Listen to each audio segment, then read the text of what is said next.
Assalamualaikum warahmatullahi wabarakatuh. Halo semuanya.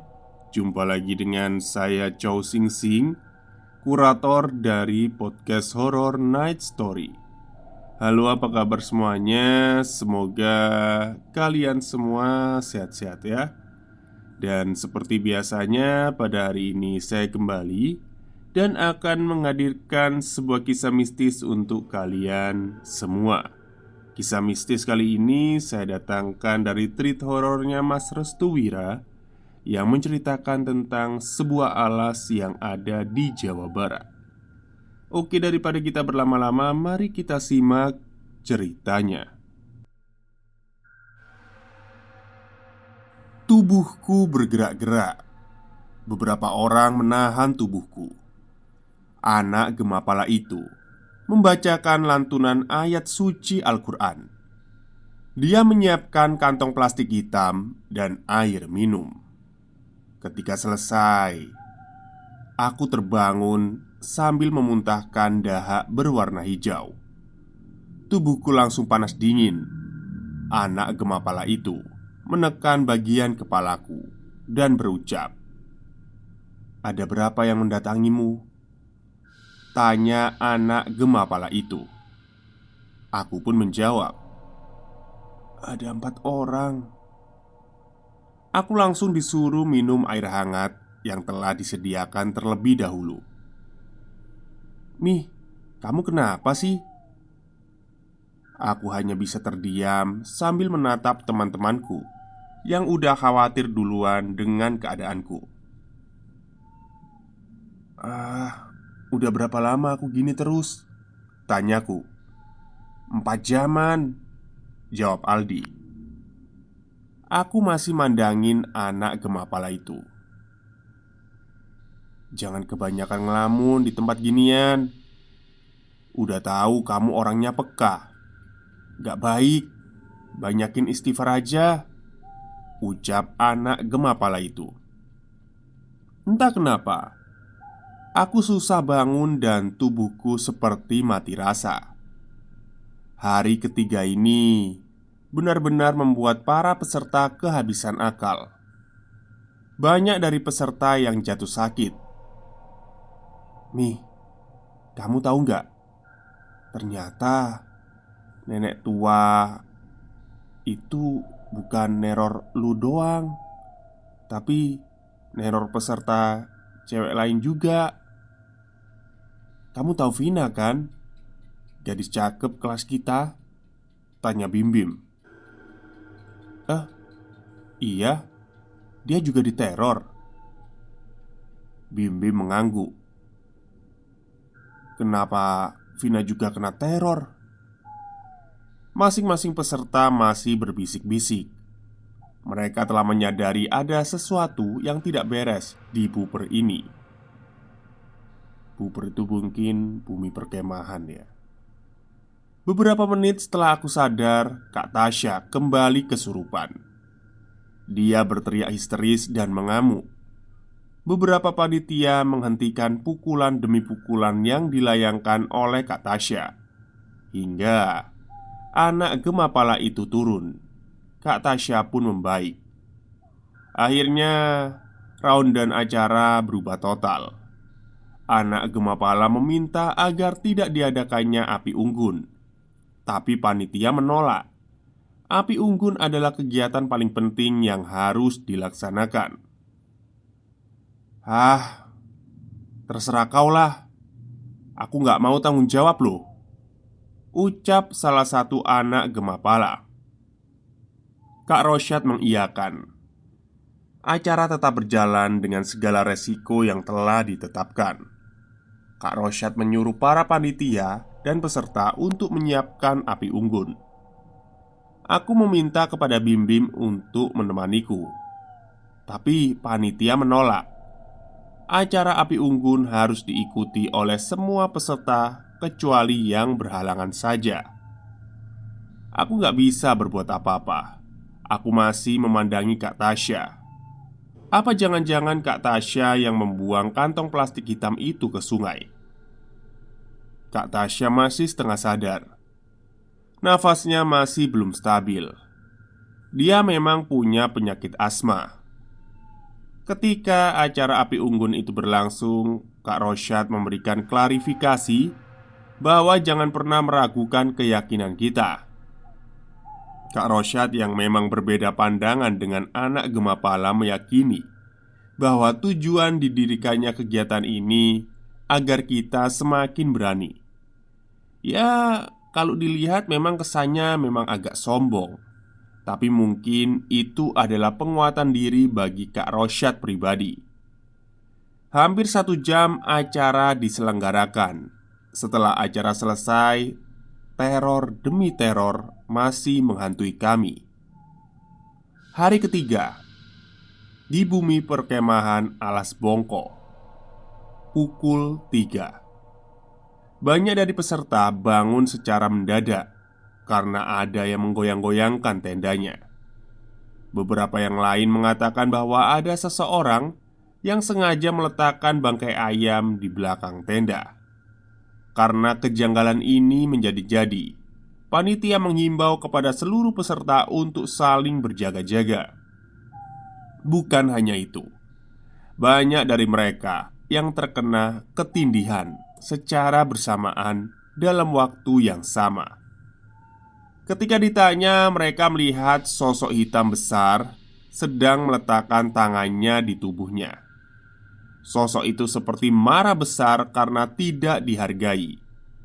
Hari keempat, Buper Alas Bongko menuju perpulangan.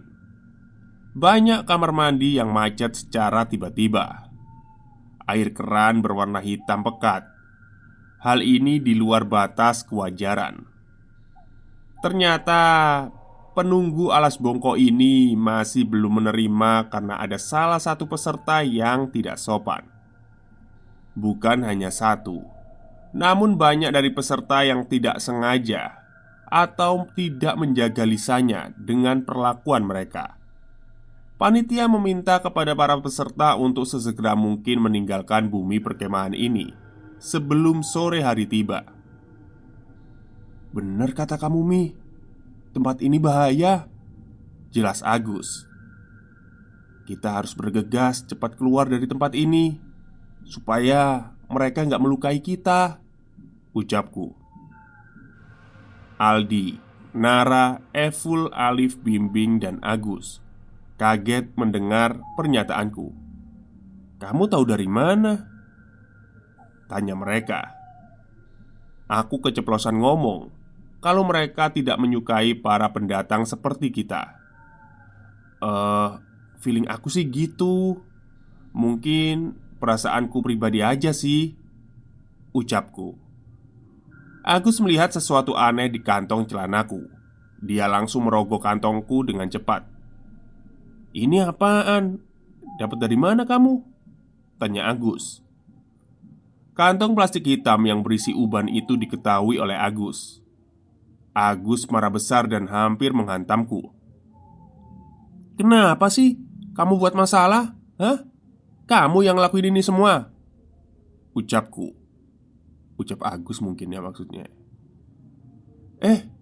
Ini bukan kesalahanku. Aku berhak dong nyelidikin tentang kebenaran ini," timpal aku balik. "Masalahnya, yang kamu selidikin ini terlarang. Kamu nggak bisa ngelakuin ini sendirian. Di sini hutan, Mi. Kita nggak sendirian.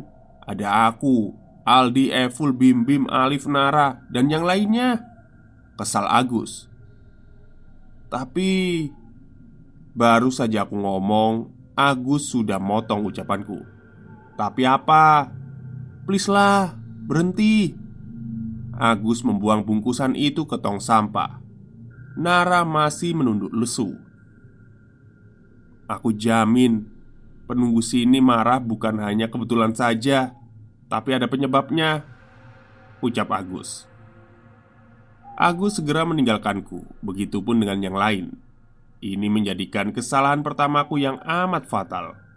Setelah selesai beres-beres, anak Gemapala itu menghampiriku yang sedang sendirian.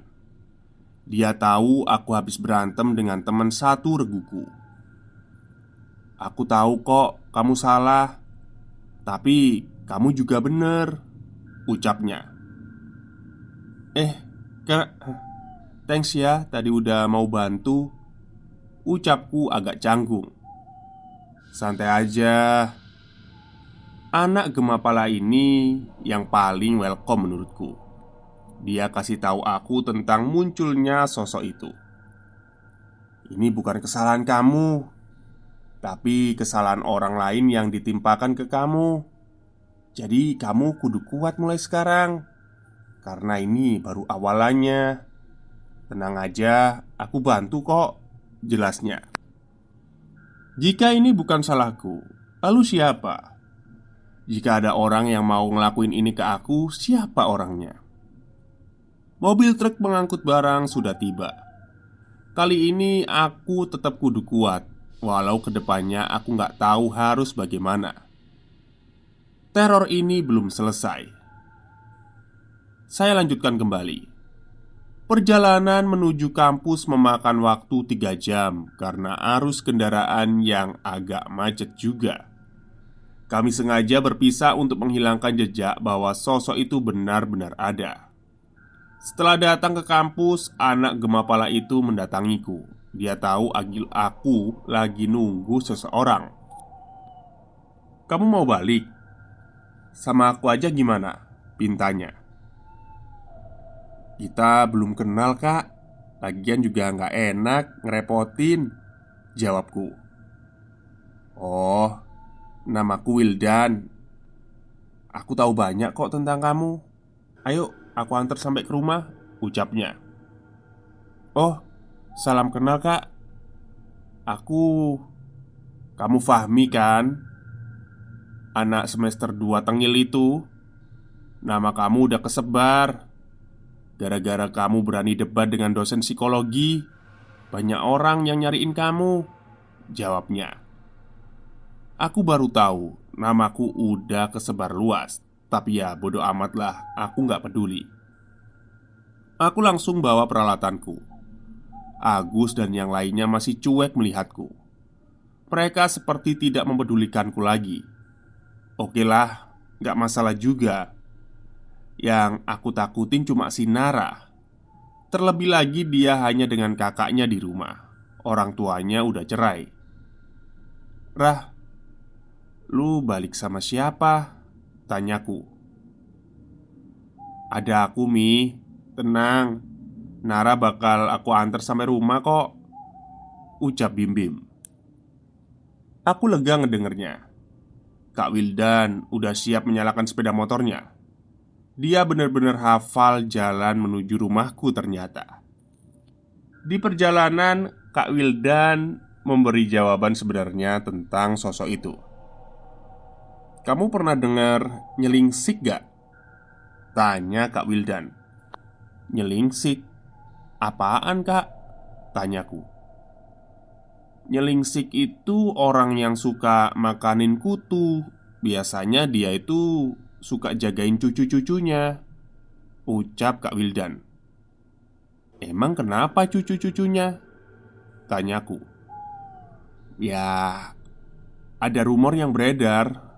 Cucunya dibunuh dengan disobek-sobek mulutnya. Tangannya dicambuk dan diperlakukan secara nggak manusiawi. Makanya aku yakin banget kamu udah ketemu sama si cucu-cucu nenek itu kan?" tanya Kak Wildan. "Hah? Kok tahu kak?" tanyaku. "Aku tahu kok. Karena dulu pernah ada yang sama seperti kamu. Dia sampai depresi dan keluar dari kampus." Dek, aku langsung merinding. Apa bener si nenek itu ngikutin aku terus? Padahal aku kan gak salah apapun. "Emang jalan satu-satunya keluar itu ya harus keluar kampus kak?" tanyaku. "Setauku sih iya. Dia harus mencukur rambutnya dan menguburnya persis di depan rumahnya. Nanti si nenek itu gak berani mengganggu lagi karena ada rambut yang tertanam di dalam rumahnya," ucap Kak Wildan. Kak Wildan ini sangat berpengalaman dalam hal ini. Dia mungkin bisa diajak kerjasama untuk mengungkap asal mula nenek itu muncul dan meneror kita semua. Sesampainya di rumah, ibuku langsung meluk dan nyambut hangat aku serta Kak Wildan. Ibu memang sangat welcome orangnya. "Waduh, ada tamu juga. Masuk," kata ibuku. Aku pun mengizinkan masuk juga.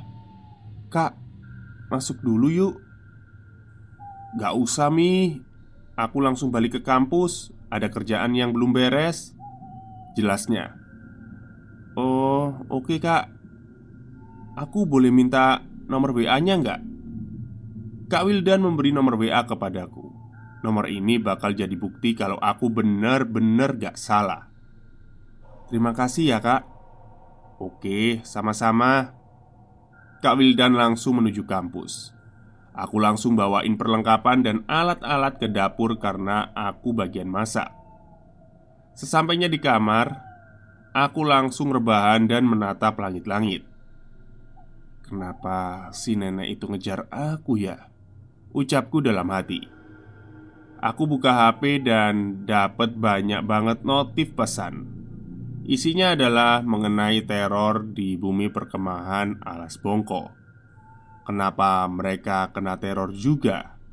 Kan mereka nggak ngelakuin kesalahan. Aneh banget sih, ucapku. Karena badanku pegel banget, akhirnya tidur adalah satu-satunya cara agar badanku bisa kembali sehat. Entah berapa lama aku tidur, yang pasti aku kaget karena badanku terasa panas. Ibu yang aku tahu ini langsung mengompresku. "Kok suhumu naik banget, Mi? Kamu di sana makan mie terus ya?" tanya ibu. "Ya iya toh bu, soalnya kan gak ada lauk di sana," ucapku. "Besok ke puskesmas ya?" pinta ibu. "Iya bu." Karena aku nggak bisa kemana-mana, hal yang bisa aku lakuin cuma main HP. Aku buka notif pesan WA. Ingat banget aku baru save nomor Kak Wildan. Dan aku langsung coba chat dia. Wih, ternyata Kak Wildan fast respon. Dia langsung membalas. Dan aku ceritain keadaanku yang makin kesini makin gak baik. Dia memberi saran kepadaku untuk banyakin istighfar dan baca-bacaan.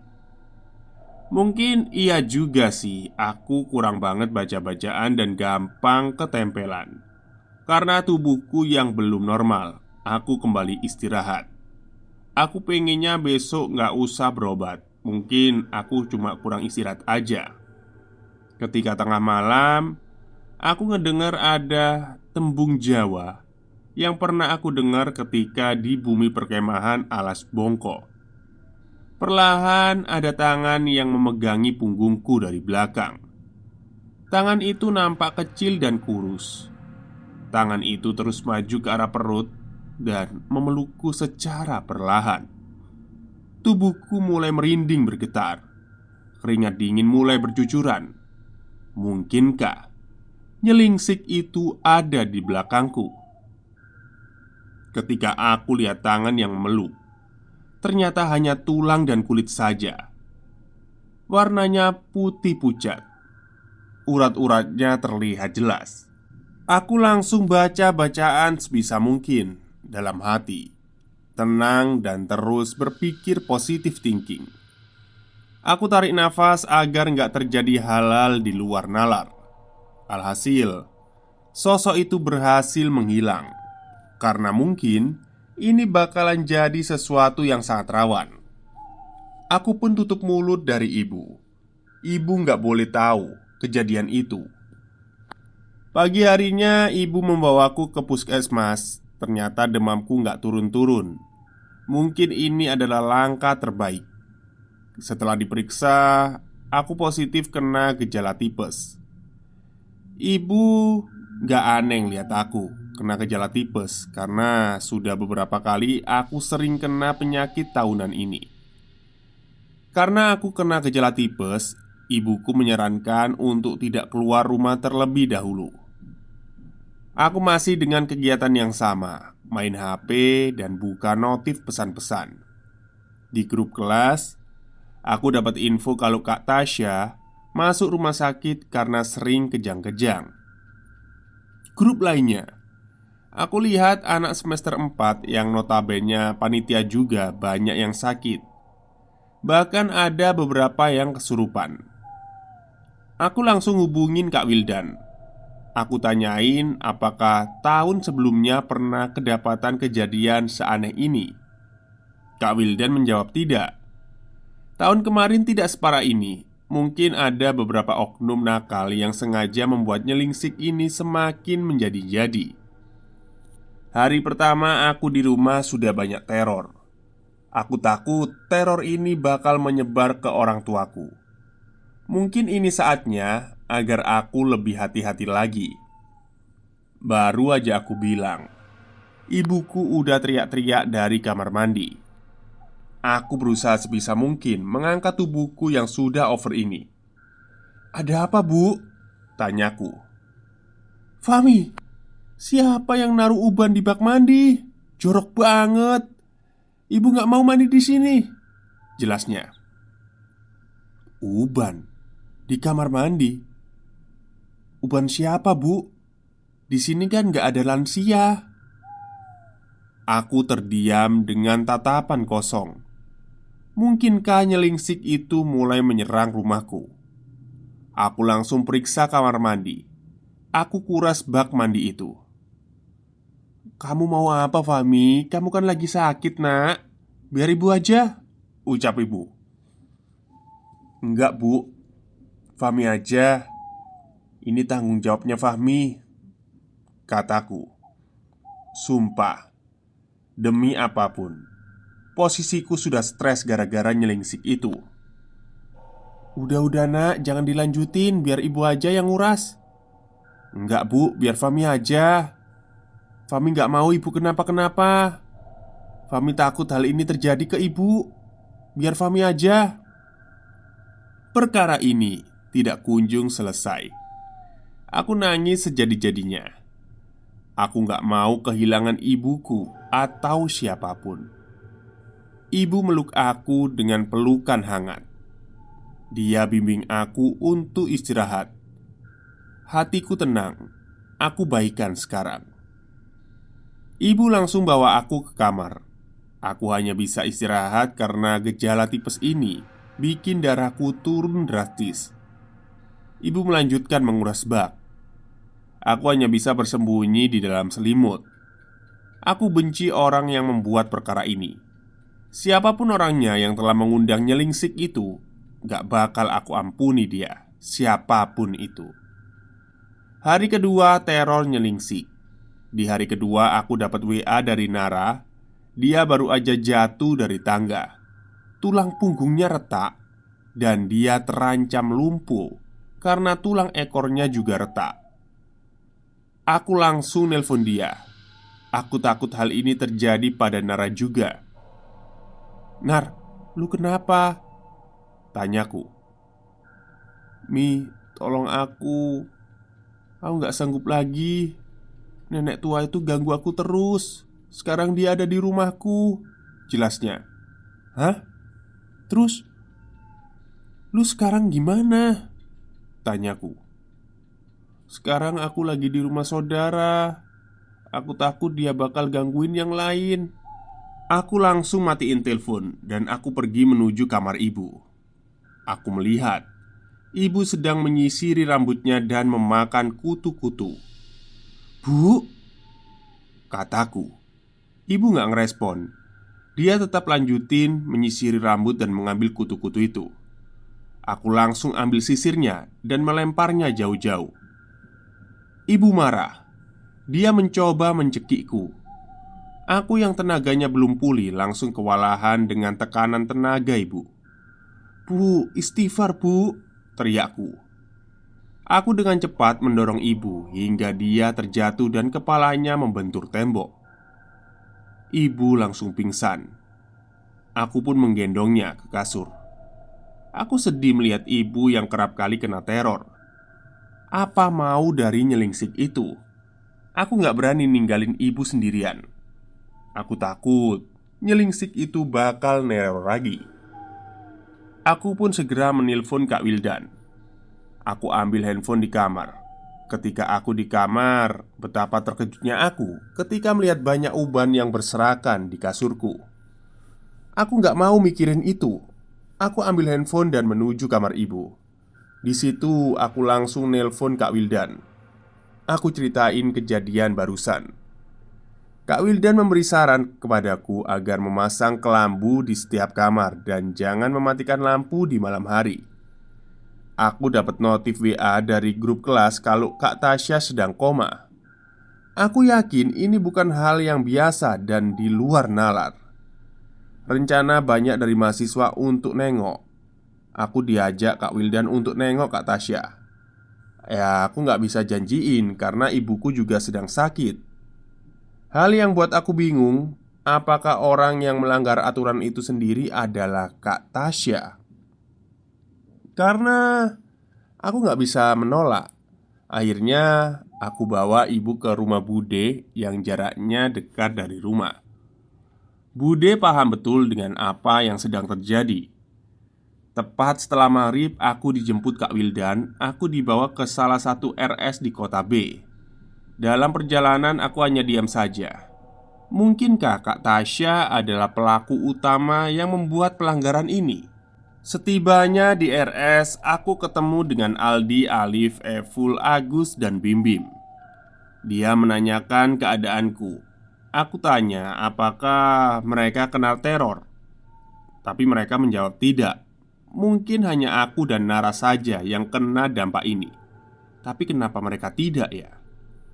Aku lihat posisi Kak Tasya dari jendela ruangan ICU. Tubuhnya sedikit kurus. Katanya setiap malam Kak Tasya selalu berteriak minta tolong. Makanya malam ini keluarga besarnya meminta agar teman-temannya turut hadir menjaganya. Tepat tengah malam, aku mendengar suara minta tolong. Suara itu datang dari kamar Kak Tasya. Ketika aku tengok, sosok nyelingsik itu ingin menggunting selang pernafasan dari Kak Tasya. Kak Tasya sadar bahwa nyelingsik itu hadir. Nyelingsik itu menatap tajam ke arahku, dan aku segera mendobrak pintu kamar ICU. Semua terbangun dan bertanya apa yang sedang terjadi. Aku lihat posisi Kak Tasya hampir kehabisan oksigen. Kak Wildan langsung mengundang dokter dan memberikan pertolongan kepada Kak Tasya. Memang benar selang untuk memberikan oksigen itu telah digunting. Kali ini aku berhasil menyegah si nyelingsik itu untuk membunuh Kak Tasya. Aku udah capek menghadapi ini semua. Apa yang diinginkan olehnya? Aku pergi ke kamar mandi dan mencuci muka. Ketika aku sedang menatap cermin, sosok nyelingsik itu muncul sambil membawa gunting. Dia ingin menyerangku dari belakang. Aku langsung nangkep gunting itu. "Kamu harus mati," ucapnya. Aku langsung ambil gunting itu dan menggunting rambut aku hingga habis. Nyelingsik itu gak berani mendekat. Aku lakuin ini agar tidak ada korban lagi. Entah apa yang aku pikirkan, aku langsung tusuk tangan aku. Darah bercucuran deras berjatuhan di kamar mandi. Aku teriak sekeras-kerasnya. Rambutku udah setengah botak. Darahku aku tetesin di rambutku. Ketika nyelingsik itu ingin mendekat, aku lempar rambut yang sudah tercampur dengan darahku. Sambil aku baca-baca dalam hati. Seketika nyelingsik itu merintih kesakitan dan menghilang. Aku udah kehilangan banyak darah. Aku ingin membuka pintu tapi aku udah gak kuat dan akhirnya pingsan. Yang aku ingat adalah darah masih berceceran di lantai yang sangat banyak. Bersyukurnya aku langsung didatengin oleh Kak Wildan dan yang lain, dan langsung dibawa ke ruang unit gawat darurat. Total 29 jahitan yang aku dapat. Tapi semenjak kejadian itu, nyelingsik itu gak pernah lagi gangguin aku dan yang lain. Entah apa yang aku lakuin itu benar atau enggak, itu adalah kehendak Tuhan karena aku ingat Dia. Sepanjang hari aku selalu membaca bacaan istighfar dan yang lainnya lah untuk dijauhi dari mara bahaya. Pelajaran berharga yang aku dapetin ketika kita memasuki suatu tempat, jangan pernah membuat ulah agar kita tidak mendapatkan tulah. Mungkin ini akan menjadi pelajaran baik buat kalian semua, dan jangan lupa berdoa dan selalu menguatkan iman. Terima kasih. Oke, itulah cerita yang lumayan panjang ya dari Mas Restu tentang alas bongko dan hantunya yang bernama Nyelingsik. Saya baru tahu ya kalau ada demit semacam itu yang apa namanya meneror seperti itu. Tapi di sini belum diketahui siapakah pelakunya yang manggil demit itu, atau mungkin yang melanggar eh, aturan yang ada di alas bongko. Baik, mungkin itu saja cerita untuk hari ini. Semoga kalian semua suka. Wassalamualaikum warahmatullahi wabarakatuh.